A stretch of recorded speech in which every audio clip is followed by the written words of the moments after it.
and he locked it. He put a great big beam across that door, and then he took that rabbit on over into the kitchen area of the house, and there he skinned it, he cooked it, and he ate it, and he threw the bones to the dogs. And the dogs, they gobbled down those bones in a flash. And with his stomach feeling much better, he sat back in his rocking chair and looked out the window, and he was watching the moon rise up big and full over the treetops.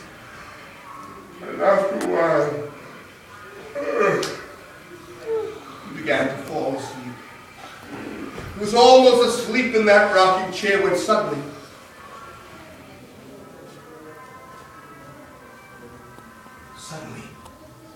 he noticed something creeping into the cabin.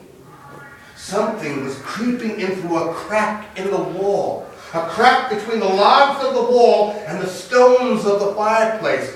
It was dark in that corner. He couldn't make out exactly what it was. It looked kind of like a wolf, but it wasn't a wolf. It was the size of a bear, but that wasn't a bear. It began to move like a cat, but it wasn't a cat.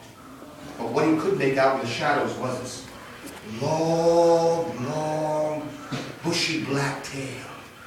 The man pretended to be asleep, and that thing started to creep across the floorboards towards that man.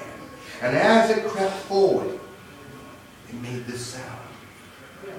Scratch, scratch, scratch. And that thing began to twist and move around that man's legs. And that man very slowly reached down over toward the kitchen table, where there was a long, sharp knife. And he grabbed that knife, and then, with one lick, he cut off that thing's tail. Before he could raise the knife a second time, that thing, whatever it was, raced right back out through the crack in the wall. That man, he looked at that tail flipping and flopping on that floor, and then after a while it stopped. He picked it up. He held it up. He smelled it. Smells pretty good.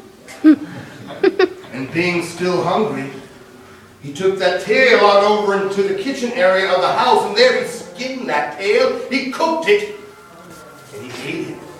And he threw the bones to the dogs, and the dogs gobbled it down in a flash. And with his stomach feeling much better, he climbed out into bed to go to sleep. But before he did that, he took some old rags, and he stuffed up that crack in the wall so there wouldn't be any more visitors.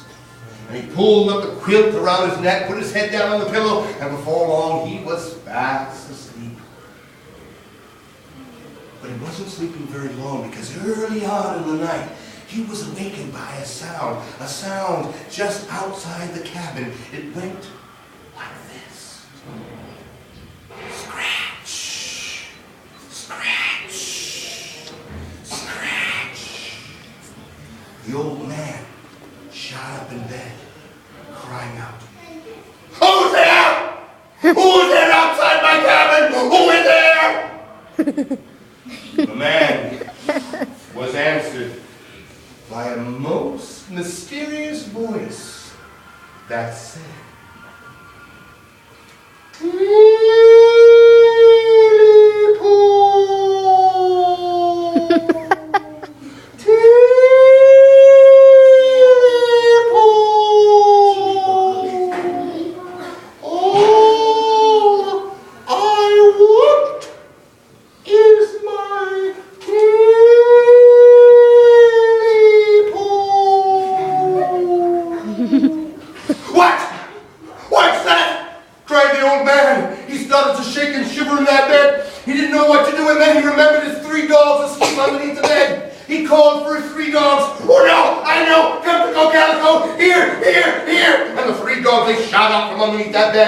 That man raced on over to the door, lifted the beam, unlocked the door, threw it open, and those three dogs raced out of the house. They chased that thing down the hill, down the path. They chased it on over into the woods. And there, the dogs lost it, whatever it was. And they turned tail and came right back up the hill. And when the dogs were safely back in that cabin, that man, he closed and locked that door, and he put 2 great big wooden beams across it. And feeling safe once again, he climbed back into his bed, and he pulled up the covers, and amazingly enough, he was able to go back to sleep. But around the middle of the night, he was awakened again. This time, by a sound at the window. It went like this. Tap, tap. Tap, tap. Tap, tap. The old man once again sprang up. Who's there? Who's there? And what do you want at this time of night when all good folks should be in their beds? And again, he was answered by that most mysterious voice that said,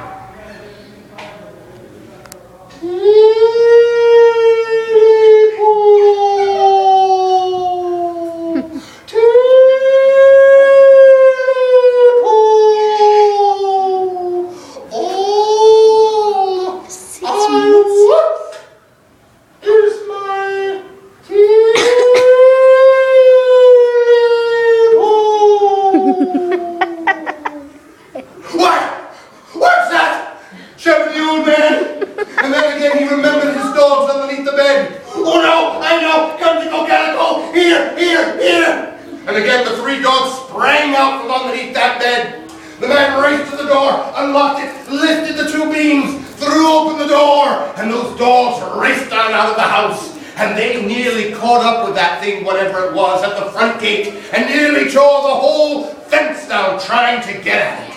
They chased it down the path, down the hill. This time they chased it on into the swamp. The man waited at the front door for the dogs to come back. He waited 10 minutes, he waited 15 minutes, he waited a whole half hour. But the dogs, they never returned. That thing, whatever it was, lost them down in the swamp. And then, with a heavy heart, that man went back into the house.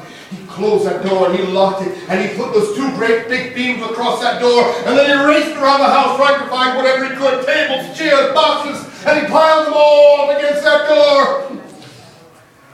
And then, he felt that he was safe once again. He climbed back into bed, he grabbed his pillow, held it to his chest, and after a while, he was able to go back to sleep.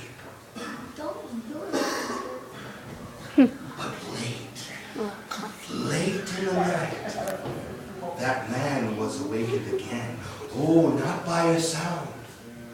No, everything was quiet. Everything was still.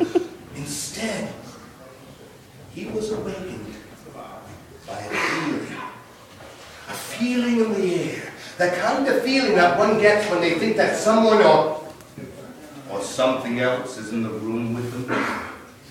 The man sat up in bed, clutching that pillow to his chest. He could feel the little hairs on the back of his neck stand on up, and then he heard a sound.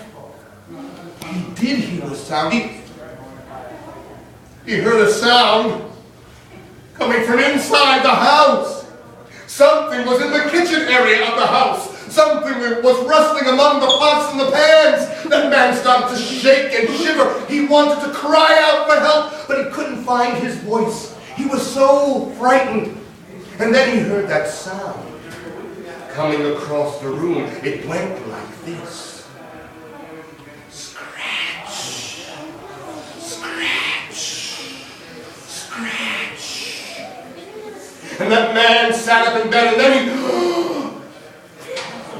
he looked at the foot of his bed.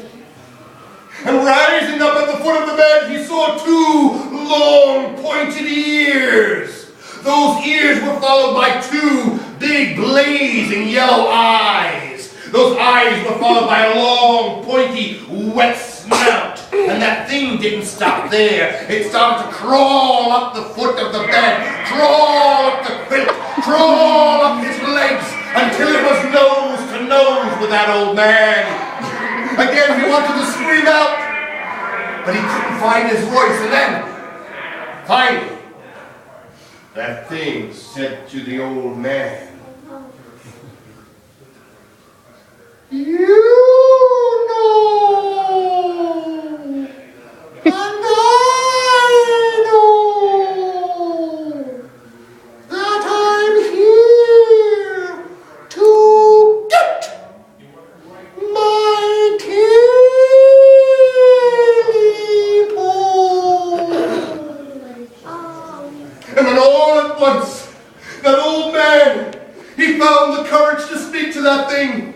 He looked into those yellow eyes and he said, But I haven't got your teddy pole." "Yes, you have. Yes, you have."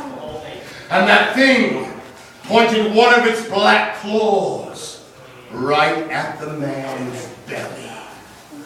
And then, why then that thing, it leapt on top of the old man and scratched everything in the house to pieces. And now, folks say that if you go to this place on a night much like this, when the moon is shining bright and the wind is blowing just so, just above the sound of the wind, you might hear this sound.